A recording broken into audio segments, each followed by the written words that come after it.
महाराणा प्रताप जी हमारे आपके हैं, इसमें कोई दिक्कत हो तो बताओ, किसी को शिकायत हो तो बताओ। हाँ, लेकिन जो आज की तस्वीर कोई देखेगा तो उसे जरूर तकलीफ होगी। और अगर मैं उनकी तस्वीर देखूं और उसमें मुझे कोई दिखाई दे जाए और अगर मैं कुछ कह दूं तो उन्हें बहुत तकलीफ होगी। और वो तो अटल जी का गांव है। एक बार सोचिए, भारतीय जनता पार्टी को अटल बिहारी वाजपेयी जी के नाम पर लोक भवन कर दिया, हमें कोई दिक्कत नहीं, वहां प्रतिमा लगी उनकी, स्टेडियम कर दिया जहां आज मैच होगा। लेकिन लोग देखिए, लोग इकाना के नाम से जानते हैं, इसलिए आपको हमें मेले में उलझाए हैं और दूसरों के लिए मेला दे रहे हैं, सब मेला मेला करे दे रहे हैं। अखबार पढ़िएगा ध्यान से, कुछ है मामला, शायद कुछ लोग जान गए होंगे। हमारी मांग है सरकार से, उनके गांव में क्या किया सरकार ने बताओ। हम आपको भरोसा दिलाते हैं, ये जो यूनिवर्सिटी बनी है ये हम लोग लेकर के चले जाएंगे वहीं पर उनके गांव में।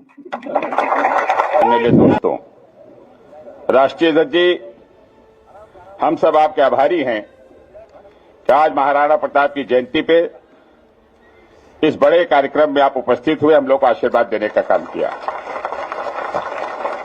पूरा देश जानता है कि जो भी महापुरुष रहे, जो भी बड़े मार्गदर्शक रहे, आपने हर महापुरुषों का सम्मान किया, आपने हर महापुरुष का सम्मान किया। हम सबका सौभाग्य है, हम राजनीति में हम लोग आए तो आज हमारे बीच में नेताजी नहीं, हम लोग नेताजी के राजनीति के विद्यार्थी रहे। नेताजी ने हम लोग को पूरा सम्मान दिया, उन्हीं के पद चिन्हों पर चलते हुए आपने जो सम्मान हमारी बिरादरी को दिया, हम लोग कभी भूलने वाले नहीं हैं। हम अपने साथियों से कहते भी हैं, उत्तर प्रदेश की सरकार में आधा दर्जन से ज्यादा अपने कैबिनेट मंत्री बनाया, राज्य मंत्री स्वतंत्र प्रभार तो दर्जनों की संख्या हो जाएगी। और तमाम ऐसे छात्र नेताओं को आपने सम्मान देने का काम किया जिन्हें कभी सम्मान नहीं मिल सकता था। और जो सबसे बड़ी बात है, आजादी के बाद तमाम सरकारें आई और गई, लेकिन महाराणा प्रताप की छुट्टी की घोषणा आपने एक अनुरोध हम लोग किया, जो पूरा देश आपको बधाई और धन्यवाद देने पार्टी कार्यालय आया था। मुझे याद है वो दिन, जिस दिन महाराणा प्रताप की जयंती के आपने अवकाश की घोषणा की। आप पार्टी के अध्यक्ष थे, आपके साथ पार्टी के महासचिव थे, आप साथ सरकार में मंत्री भी थे, लेकिन राजस्थान से लेकर हरियाणा, पंजाब तमाम बसें यहां जब सामने खड़ी हुई तो उनका हम लोग राष्ट्रीय अध्यक्ष से मिलना, उनको धन्यवाद देना चाहते हैं। तो आपने उनको सम्मान को बढ़ाने का काम किया। मैं अपने साथियों से यही आज कोई भाषण का वक्त नहीं है, लेकिन अपने साथियों से हम यही प्रार्थना रोध करेंगे, याद रखना, जीवन का भी एहसान नहीं भूला जाता। एहसान और अपमान दो ऐसी चीजें जो कभी नहीं भूलना। आप सब महाराणा प्रताप के वंशज हो, मैं आपको बहुत भरोसे दावे के साथ कह सकता हूं, जो सम्मान समाजवादी पार्टी ने अखिलेश सिंधिया कोई दूसरा नहीं दे सकता है। हम सब राष्ट्रीय अध्यक्ष जी को सुनना चाहते हैं। हम सब एकजुट होके, एक साथ होके इतनी मेहनत करो कि 27 में अपने नौजवान नेता अखिलेश जी को मुख्यमंत्री बनावे। और कहते हैं ना कि बंद मुट्ठी लाख की खुल गई तो खाक की। मुट्ठी बंद करो, एक साथ रहो, इतना शानदार नेता नहीं मिलेगा, इतना शानदार पार्टी नहीं मिलेगी। और याद रखना, हमने जीवन में कई बार कहा है, मित्र पार्टी नेता का चयन एक बार होता है।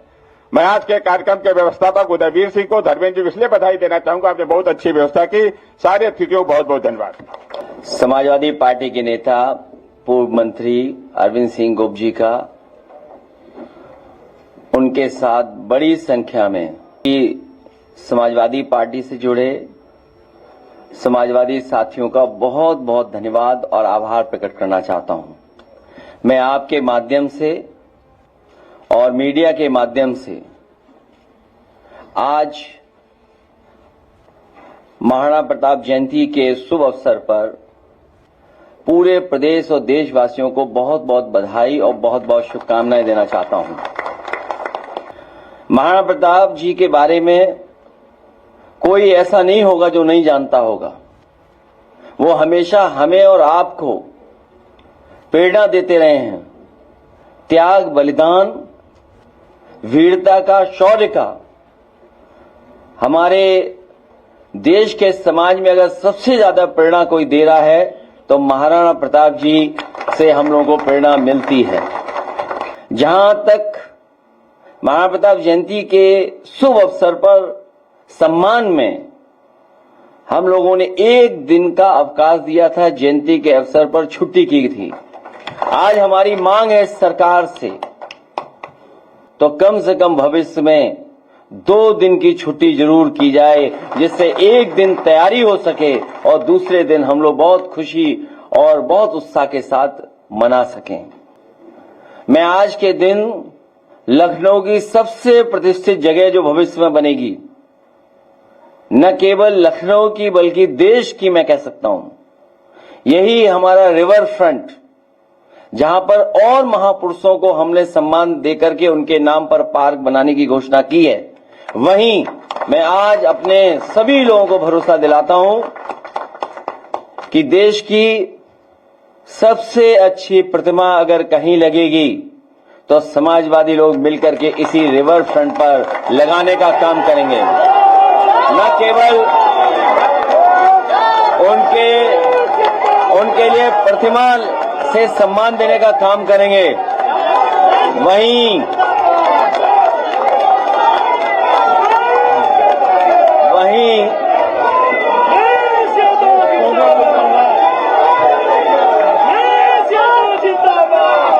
जहां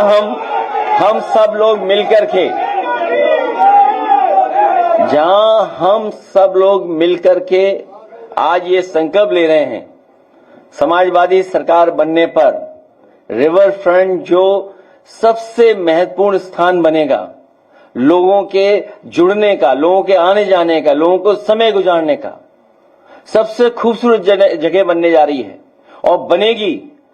न केवल उनके सम्मान में वहां पर सबसे सुंदर प्रतिमा लगेगी, बल्कि उनके हाथ में जो तलवार होगी वो चमकती हुई होगी, सोने की होगी।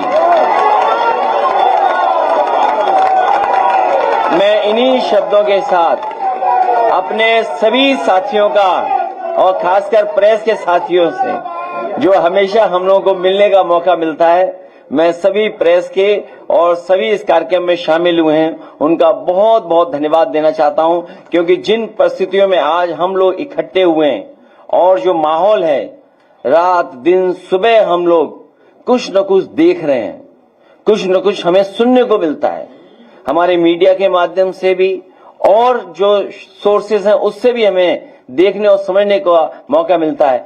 लेकिन उसी समय हम समाजवादी लोग अपने लोगों के साथ साथ आम लोगों के लिए भी अपील करना चाहते हैं, और राजनीति में महापुरुषों को नहीं लाना चाहिए और उससे राजनीतिक लाभ नहीं उठाना चाहिए।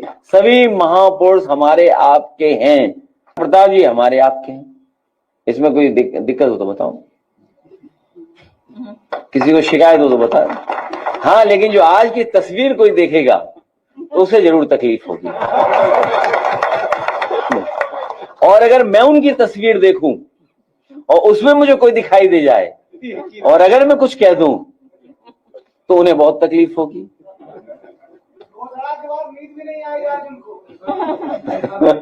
मैं अपने धन्यवाद देता हूं पत्रकार साथी को महत्वपूर्ण सवाल पूछने के लिए, और मैं आपको एक बात और जोड़ दूं, उसमें सहयोगी लोग बहुत थे जिनको हम लोगों ने सरकार में बड़ा सम्मान दिया। अब ये रोजगार कारोबार के खिलाफ लोग हैं। अभी हम और आप लोग चिंता कर रहे हैं, सोशल मीडिया पर वॉर हो रहा है, इस वॉर में कोई हमारे आपके हाथ से कोई चीज चली गई वो हमें आपको पता ही नहीं है, LOI इशू हो गया हमें आपको पता ही नहीं लगा। भाई इस दौरान हमारे आपसे कुछ चीजें चली गई हाथ से। सोचो भविष्य में आत्मनिर्भरता, सिक्योरिटी, उसका सवाल क्या है, उसके लिए सरकार ने क्या किया। लेकिन क्योंकि हम वॉर में हैं, हम पड़ोसी देश से हम उलझे हुए हैं, हम कोई सवाल भी नहीं सरकार से कर सकते हैं। लेकिन अखबारों में जो मैंने पढ़ा, LOI इशू हो गई। क्या भविष्य में जो आने वाली पीढ़ी है, क्या हम उसको सिक्योरिटी देके जा रहे हैं देश की? क्या हमारा देश उसी से आत्मनिर्भर होगा? इसलिए आपको हमें मेले में उलझाए हैं और दूसरों के लिए मेला दे रहे हैं, सब मेला मेला करे दे रहे हैं।